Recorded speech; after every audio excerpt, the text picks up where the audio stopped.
একটি ভূমি যেখানে জন্ম নিয়েছিল বিশ্বের প্রাচীনতম সভ্যতার একটি, যেখানে বেদ উপনিষদ রচনা হয়েছিল, যেখানে মহাকাব্য রচিত হয়েছিল, যেখানে বুদ্ধ, মহাবীর আর সম্রাট অশোকের মতো মহান চিন্তাবিদ জন্ম নিয়েছিলেন। এই হলো ভারত, একটি দেশ যার ইতিহাস একই সঙ্গে মহিমান্বিত, রক্তাক্ত ও নাটকীয়। আজ আমরা দেখব ভারতের হাজার বছরের গল্প, সভ্যতার জন্ম থেকে আধুনিক সুপার পাওয়ার হওয়ার যাত্রা। আজ থেকে প্রায় ৫,০০০ বছর আগে, যখন মিশরের পিরামিডের পাথর কেবল খোদাই হচ্ছিল, মেসোপটেমিয়ায় সভ্যতার আলো জ্বলে উঠছিল, তখন ভারতবর্ষে জন্ম নিচ্ছিল আরেকটি বিস্ময়কর নগর সভ্যতা। এ ছিল সিন্ধু উপত্যকার সভ্যতা, যা ইতিহাসবিদদের কাছে পরিচিত হরপ্পা মহেঞ্জোদারো সভ্যতা নামে। মানব ইতিহাসের অন্যতম প্রাচীন ও পরিকল্পিত শহরগুলোর জন্ম হয়েছিল এই উপত্যকায়। ১৯২০ সালে পাঞ্জাব ও সিন্ধু অঞ্চলে খনন কার্যে প্রত্নতত্ত্ববিদরা খুঁজে পান এক অজানা সভ্যতার ধ্বংসাবশেষ। নাম দেওয়া হয় হরপ্পা ও মহেঞ্জোদারো। কিছুদিনের মধ্যেই বোঝা গেল এটি কেবল দুটি শহর নয়, একটি বিস্তৃত সভ্যতার নিদর্শন। প্রায় ১২ লক্ষ বর্গ কিলোমিটার জুড়ে বিস্তৃত এই সভ্যতা আধুনিক পাকিস্তান, পশ্চিম ভারত ও আফগানিস্তানের কিছু অংশে ছড়িয়েছিল। এটি এতটাই বৃহৎ যে একে বলা হয় ভারতীয় উপমহাদেশের প্রথম শহর ভিত্তিক সভ্যতা। হরপ্পা ও মহেঞ্জোদারো শুধু শহর নয়, এ ছিল বিজ্ঞানসম্মতভাবে পরিকল্পিত নগর। শহরগুলো ছিল গ্রিড আকারে সাজানো, রাস্তা আজকের আধুনিক শহরের মতো সোজাসুজি কাটা। প্রতিটি ঘর ছিল পাকা ইট দিয়ে তৈরি, বহু ঘরে একাধিক কক্ষ, উঠোন ও সিঁড়ি। ড্রেনেজ সিস্টেম এতটাই উন্নত ছিল যে প্রতিটি বাড়ির ময়লা পানি আলাদা নালার মাধ্যমে প্রধান নর্দমায় চলে যেত। মহেঞ্জোদারোতে পাওয়া যায় গ্রিট বাথ, একটি বিশাল জনস্নানাগার, যা সামাজিক ও ধর্মীয় অনুষ্ঠানের জন্য ব্যবহৃত হতো বলে ধারণা করা হয়। আজ থেকে হাজার হাজার বছর আগে, যখন ইউরোপে মানুষ এখনও গুহাবাসী, তখন সিন্ধু উপত্যকার মানুষ জানত পরিষ্কার পরিচ্ছন্নতা, স্যানিটেশন এবং সুসংগঠিত নগর জীবনের রহস্য। সিন্ধু সভ্যতার মানুষের জীবনের মূল ভিত্তি ছিল কৃষি। তারা গম, যব, খেসারি, তিল, তুলা এবং চাল চাষ করত। ষাঁড়, মহিষ, উট ব্যবহার করত কৃষিকাজে। বিশেষত্ব ছিল তুলা উৎপাদনে। ইতিহাসে প্রথম তুলনামূলক আধুনিক কাপড়ের ব্যবহার শুরু হয়েছিল এই সভ্যতায়। তারা কেবল কৃষক ছিল না, ছিল দক্ষ বণিকও। মেসোপটেমিয়ার সাথে সিন্ধু সভ্যতার বাণিজ্যের প্রমাণ মেলে। সোনার অলঙ্কার, মূল্যবান পাথর, পুঁতির হার ও ধাতব সামগ্রী তাদের প্রধান রপ্তানি পণ্য ছিল। শিলমোহরের মাধ্যমে পণ্য শনাক্ত করা হতো, যা আজও প্রত্নতত্ত্ববিদদের কাছে বিস্ময়ের বিষয়। সিন্ধু সভ্যতার মানুষের বিশ্বাস জটিল ছিল। তারা প্রকৃতি পূজক ছিল বলে ধারণা করা হয়। মাতৃদেবীর মূর্তি পাওয়া গেছে, যা উর্বরতার প্রতীক। পশু পূজা প্রচলিত ছিল, বিশেষ করে ষাঁড় বা নন্দীর প্রতীক বহুবার এসেছে। কিছু প্রত্নবস্তু দেখে গবেষকরা বলেন, সম্ভবত এখানে শিবলিঙ্গ ও যোগাসন প্রথার সূচনা ঘটেছিল। তাদের শিল্প ছিল অসাধারণ। ব্রোঞ্জের নৃত্যেরতা কন্যা ভাস্কর্যটি এখনও মানব শিল্পের অনন্য নিদর্শন। সোনার গহনা, পুঁতির মালা, মাটির পুতুল সবই এক উচ্চমানের কারুশিল্পের সাক্ষ্য বহন করে। সিন্ধু সভ্যতার সবচেয়ে বড় রহস্য তাদের লিপি। প্রায় ৪০০ প্রতীক নিয়ে গঠিত এই লিপি আজও সম্পূর্ণরূপে পাঠোদ্ধার করা যায়নি। তাই তাদের সাহিত্য, ধর্মীয় বই বা রাজনৈতিক নথি সম্পর্কে আমরা নিশ্চিতভাবে কিছুই জানি না। হয়তো একদিন এই লিপির রহস্য উন্মোচিত হলে আমরা আরও গভীরভাবে জানতে পারব সিন্ধুর মানুষ কিভাবে ভাবত, লিখত আর স্বপ্ন দেখত। প্রশ্ন জাগে, এত উন্নত সভ্যতা হঠাৎ করে কেন বিলীন হলো? গবেষকরা কয়েকটি সম্ভাব্য কারণ দেখান। নদীর গতিপথ পরিবর্তন, বিশেষ করে ঘগ্ঘর হকরা নদীর শুকিয়ে যাওয়া, প্রাকৃতিক বিপর্যয়, ভূমিকম্প বা বন্যা, বাণিজ্যের পতন, মেসোপটেমিয়ার সাথে যোগাযোগ কমে যাওয়া, কিংবা আর্য আক্রমণ, যা নিয়ে এখনও বিতর্ক রয়েছে। যে কারণেই হোক, খ্রিস্টপূর্ব ১৯০০ সালের দিকে ধীরে ধীরে হরপ্পা ও মহেঞ্জোদারো শহরগুলো পরিত্যক্ত হয়ে যায়। যদিও সভ্যতা হারিয়ে গেছে, কিন্তু তার ছাপ এখনও টিকে আছে। আজও ভারতীয় গ্রামগুলোতে দেখা যায় কৃষির পদ্ধতিতে সেই প্রাচীন ধারার ছায়া, গহনা ও অলঙ্কারে তাদের শিল্পরীতি। এমনকি স্নানাগার ও পরিষ্কার পরিচ্ছন্নতার সংস্কৃতি ভারতীয় জীবনধারার অঙ্গ হয়ে আছে।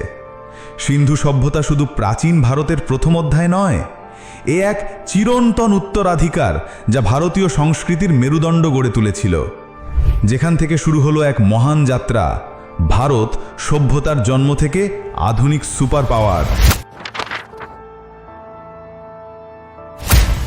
সিন্ধু সভ্যতার মহিমা ধীরে ধীরে ক্ষয় হতে শুরু করলে ভারতীয় উপমহাদেশে ইতিহাসের আরেকটি নতুন অধ্যায় শুরু হয়। এই অধ্যায়ের নাম বৈদিক যুগ।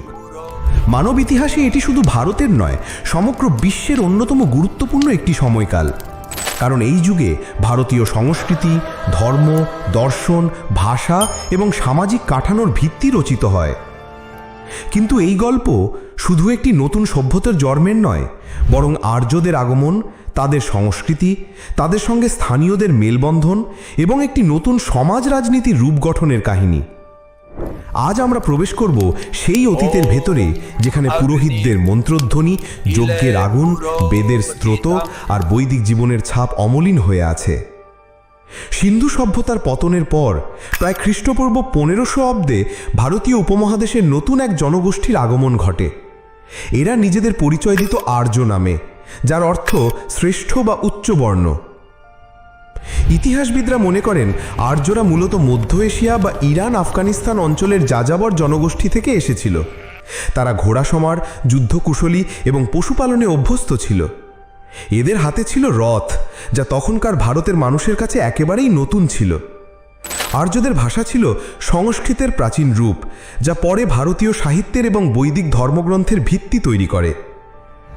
আর্যদের আগমনের সঙ্গে সঙ্গে ভারতীয় সমাজে শুরু হয় এক বৃহৎ সাংস্কৃতিক পরিবর্তন। আর্যরা ভারতীয় সভ্যতাকে যে উপহার দিয়েছিল, তার মধ্যে সবচেয়ে গুরুত্বপূর্ণ হল বেদ। বেদ শব্দের অর্থ জ্ঞান।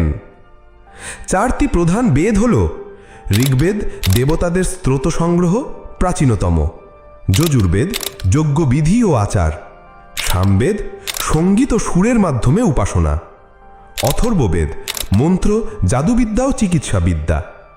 এই বেদগুলো শুধু ধর্মীয় গ্রন্থ নয়, এগুলো হলো সেই সময়কার সমাজ জীবনের প্রতিফলন। কৃষি, পশুপালন, যুদ্ধনীতি, চিকিৎসা, নীতিনৈতিকতা সবকিছুই এর মধ্যে উঠে এসেছে। বৈদিক যুগের ধর্মীয় জীবনের কেন্দ্রবিন্দু ছিল যজ্ঞ। আর্যরা বিশ্বাস করত দেবতাদের সন্তুষ্ট করার মাধ্যমে জীবন সমৃদ্ধ ও সুরক্ষিত হবে। সবচেয়ে গুরুত্বপূর্ণ দেবতারা ছিলেন ইন্দ্র, বজ্র ও যুদ্ধের দেবতা, যিনি আর্যদের প্রধান রক্ষক; অগ্নি, অগ্নিদেব, যিনি দেবতাদের কাছে মানুষের বার্তা পৌঁছে দিতেন; সূর্য, আলো ও জীবনের প্রতীক; বরুণ, আকাশ ও নৈতিকতার দেবতা। এই সময়কার ধর্মীয় দৃষ্টিভঙ্গি ছিল প্রকৃতি কেন্দ্রিক। বজ্রপাত, বৃষ্টি, সূর্যোদয় সবকিছুর পেছনে তারা দেবশক্তিকে দেখত। বৈদিক যুগের মানুষ প্রধানত গ্রামে বাস করত। কৃষি, পশুপালন এবং বাণিজ্যের ওপর নির্ভর করেই তাদের জীবন চলত। পরিবার ও সমাজ ছিল পিতৃতান্ত্রিক। বংশের প্রধান ছিলেন পুরুষ, যিনি কুলপতি নামে পরিচিত ছিলেন। নারী সমাজে সম্মানিত হলেও ধীরে ধীরে তাদের অবস্থান গৃহকেন্দ্রিক হয়ে যায়। বৈদিক যুগে শুরু হয় বর্ণ ব্যবস্থার বীজ। প্রথমে এটি পেশাভিত্তিক ছিল। ব্রাহ্মণ, পুরোহিত, শিক্ষক; ক্ষত্রিয়, যোদ্ধা ও শাসক; বৈশ্য, কৃষক ও ব্যবসায়ী; শূদ্র, শ্রমজীবী জনগোষ্ঠী। সময়ের সঙ্গে সঙ্গে এই ব্যবস্থা কঠোর হতে থাকে এবং জন্মভিত্তিক রূপ নেয়, যা ভারতীয় সমাজে গভীর প্রভাব ফেলে। বৈদিক যুগে সঙ্গীত ও কবিতা ছিল জীবনের অঙ্গ। সামবেদ ছিল সুরের ভাণ্ডার। যজ্ঞে গাওয়া হতো স্ত্রোত, যা মানুষের মনে আনন্দ ও ভক্তি জাগাত। কবিতার ভাষা ছিল ছন্দময় সংস্কৃত, যা পরে মহাকাব্য রামায়ণ ও মহাভারতের ভিত্তি তৈরি করে। আর্যবিদ জীবনধারা ছিল যুদ্ধকেন্দ্রিক। তাদের কাছে রথ, ধনুকবাণ ও তলোয়ার ছিল প্রধান অস্ত্র। ছোট ছোট জনপদ গড়ে উঠেছিল, যেগুলোর নেতৃত্ব দিতেন রাজা। রাজারা ছিলেন নির্বাচিত, কিন্তু ধীরে ধীরে বংশানুক্রমিক শাসন চালু হয়। বৈদিক রাজনীতি ধীরে ধীরে রাষ্ট্র ব্যবস্থার প্রাথমিক কাঠামো গড়ে তোলে। আর্যরা ভেষজ উদ্ভিদের ব্যবহার জানত। অথর্ববেদে উল্লেখ আছে অনেক ঔষধি উদ্ভিদ ও তাদের ব্যবহার। জ্যোতির্বিদ্যা ও গণিতেরও প্রাথমিক ধারণা ছিল। বৈদিক যুগ শুধু ধর্মীয় আচারে সীমাবদ্ধ ছিল না, এখানে জন্ম নেয় দর্শন ও নৈতিকতার মূল বীজ। মানুষ বুঝতে শুরু করে জন্ম মৃত্যুর রহস্য, কর্মফল, পুনর্জন্ম ইত্যাদি ধারণা গড়ে উঠতে থাকে। এই যুগ থেকেই হিন্দু দর্শনের মূল শিকড় প্রতিষ্ঠিত হয়। আর্যরা একেবারেই নতুন কিছু নিয়ে আসেনি। তারা সিন্ধু সভ্যতার স্থানীয় জনগণের সঙ্গে মিশে এক নতুন সংস্কৃতি তৈরি করে। স্থানীয়দের আকৃষি অভ্যাস, পোশাক, খাবার, আচার অনুষ্ঠান আর্যরা গ্রহণ করে। এর ফলে ভারতীয় সভ্যতা হয় আর্য ও অনার্য সংস্কৃতির মেলবন্ধন। বৈদিক যুগ ইতিহাসের আত্মা।